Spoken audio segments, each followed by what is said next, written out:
এই যে রান্না করতে করতে ডাল বাটবো এখন, ফেলে ফেলে যাচ্ছি এখন চেরি আনতে।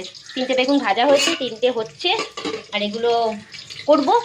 চেরি ফুরিয়ে গেছে, কেকের জন্য চেরি আনতে যাচ্ছি, ডিজাইনের চেরি চাই। চলো দেখাই কেমন ডিজাইন বানাচ্ছি। এই যে এই ডিজাইনটা, এই ফুলের উপরে চেরি চাই, আর তার এক্ষুনি কেক লাগবে, তার জন্য এখন চেরি আনতে যাচ্ছি আমি।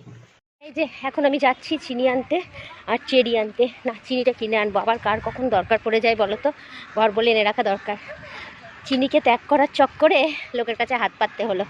তো যাই হোক, যাই, গিয়ে এখন চিনি আর চেরি নিয়ে চলে আসি। কি কষ্ট, আর ভালো লাগছে না, মানে দৌড়াদৌড়ি একটু ভুলের জন্য। এটা যদি কাল মনে থাকতো তাহলে আর এখন হতো না যেতে। চিনি, চেরি আর কোল্ড ড্রিঙ্কস নিয়ে এখন বাড়ি যাচ্ছে। একটা ছোট্ট 20 টাকার কোল্ড ড্রিঙ্কস নিয়েছি। এবার যাই, গিয়ে আধা আধুরা রান্না পড়ে আছে, বাকিগুলো ফটাফট রান্না করে নেব। চলো তাড়াতাড়ি বাড়ি যাই।